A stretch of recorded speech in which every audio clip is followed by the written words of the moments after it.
लाखों की संख्या में हिंदू लोग अयोध्या पहुंच चुके थे। सरकार ने डिले कर दिया, कोर्ट ने ऑर्डर डिले कर दिया।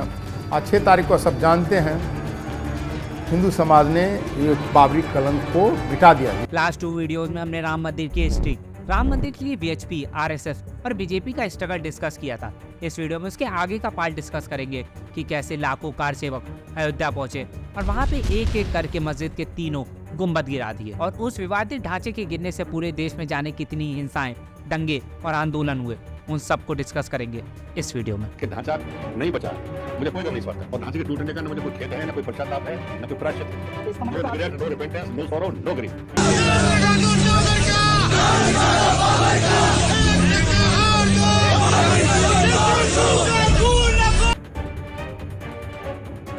6 दिसंबर 1992 को लाखों कार सेवक कार सेवा करने के लिए अयोध्या पहुंचते हैं और उनमें से ही काफी सारे कार सेवक उस विवादित ढांचे के ऊपर चढ़ जाते हैं और उन्हें जो भी हथियार मिलता है, चाहे वो हथौड़ा हो, सरिया हो, उससे ढांचे को तोड़ने लगते हैं और कुछ टाइम में ही पूरा ढांचा गिर जाता है। कार सेवकों की भीड़ ने मुख्य गुंबद को नीचे की तरफ से तोड़ना शुरू कर दिया। उस पर तब तक वार किए गए जब तक वो पूरी तरह गिर नहीं गया।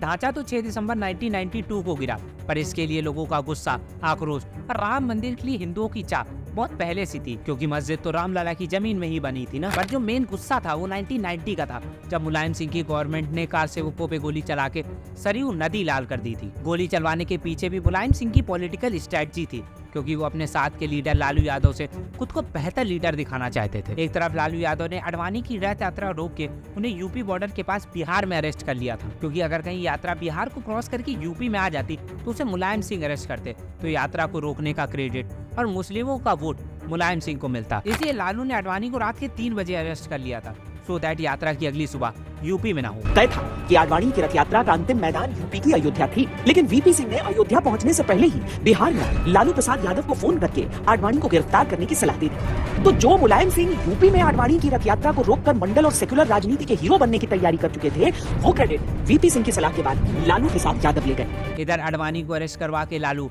और उधर कार सेवकों पे गोली चला के मुलायम सिंह ने मुस्लिमों को अपने साइड ले लिया था। इस घटना के बाद मुलायम सिंह मौलाना मुलायम तक कहे जाने लगे और इसी वजह से हिंदुओं की नाराजगी से ऐसी राम लहर चली कि यूपी में पूरी मेजोरिटी के साथ बीजेपी की गवर्नमेंट बनी और कल्याण सिंह यूपी के सीएम बने। बीजेपी गवर्नमेंट आने से राम मंदिर बनाने का मूवमेंट काफी तेज हो गया था, क्योंकि कहीं ना कहीं गवर्नमेंट वीएचपी और आरएसएस के सपोर्ट में थी और इसी सपोर्ट की वजह से वीएचपी 6 दिसंबर 1992 को सबसे बड़ी कार सेवा का ऐलान करती है और पूरे देश के कार सेवकों को अयोध्या आने को कहा जाता है। पर जैसे ही इतनी बड़ी कार सेवा का ऐलान होता है तो सेंटर में नरसिम्हा राव और काफी सारे मुस्लिम ग्रुप्स को ये लगने लगता है कि कहीं इतने सारे लोग मिलके ढांचे को नुकसान न पहुंचा दे या फिर दंगे जैसी स्थिति न बन जाए, और इसीलिए सुप्रीम कोर्ट ने यूपी के सीएम कल्याण सिंह से रिटन एफिडेविट मांगा था कि वो ढांचे को प्रोटेक्ट करने की कोशिश करेंगे।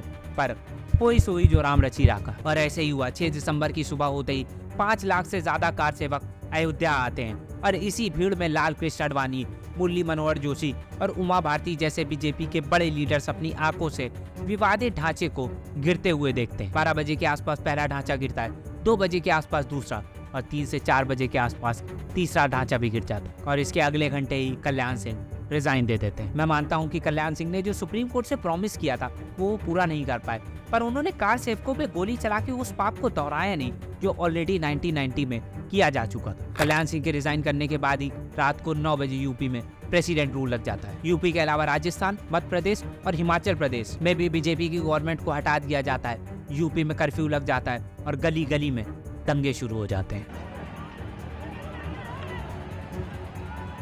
कुछ वक्त में ही राइट्स इतने ज्यादा बढ़ जाते हैं कि इकोनॉमी इफेक्ट होने लगती है, प्रॉपर्टीज डैमेज कर दी जाती हैं, बिजनेसेस बंद हो जाते हैं और लोगों की day to day life almost खत्म सी हो जाती है। लोग अपने घर में छुपे बैठे होते हैं सो दैट दंगे करने वाले उन्हें कहीं मार ना डाले। बाबरी मस्जिद के डिमोलिशन के बाद ही दिसंबर 1992 से जैन 1993 तक मुंबई में राइट्स चलते हैं एंड इन राइट्स की वजह से दाऊद का ऑफिस टूट जाता है। अपने ऑफिस और बाबरी मस्जिद के डिमोलिशन का बदला लेने के लिए 12 मार्च 1993 को दाऊद मुंबई की अलग अलग लोकेशन पे बॉम्ब ब्लास्ट करवाता है। दाऊद ने जो इंडिया में अटैक किया उसकी डिटेल में बात मैंने दाऊद वाली वीडियो में की है, आप इस वीडियो के बाद उस वीडियो को भी देख सकते हैं। दिसंबर से मार्च तक मुंबई में जो भी राइट्स और बॉम्ब ब्लास्ट हुए उससे 2000 से ज्यादा लोग मारे गए, पर मुंबई से भी बुरी हालत हुई थी 2002 गुजरात राइट्स में, जिसे गोधरा कांड भी कहते हैं। 27 फेब को साबरमती ट्रेन अयोध्या से गुजरात पहुंचती है, जिसके S6 कोच में 59 कार सेवक थे जो अयोध्या से आ रहे थे। पर्टिकुलर उस कोच जिसमें सारे हिंदूज थे, उसे कुछ लोगों के द्वारा जला दिया जाता है। माना जाता है जो ट्रेन जलाते हैं वो लोग मुस्लिम्स थे। ट्रेन को जलाने की वजह से पूरे गुजरात में दंगे होने लगते हैं, जिसमें 1000 से ज्यादा लोग मारे जाते हैं, 2500 लोग इंजर्ड हो जाते हैं और 2 लाख से ज्यादा लोग अपना घर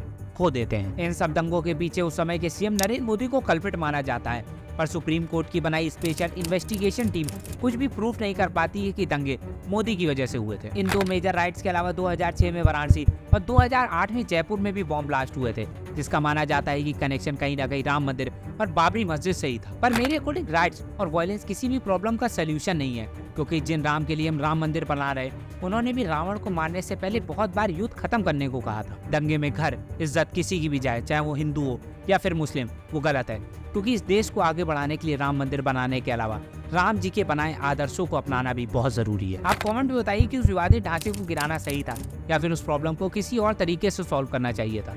मुझे उम्मीद है कि आपको राम मंदिर सीरीज की ये वीडियोस पसंद आ रही होगी। नेक्स्ट वीडियो में इसके आगे का पार्ट डिस्कस करेंगे कि कैसे राम मंदिर की लड़ाई कोर्ट में चली। वीडियो को लाइक और शेयर करके इसकी रीच बढ़ाइए, सो दैट ये इन्फॉर्मेशन ज़्यादा से ज़्यादा लोगों तक पहुँच पाए।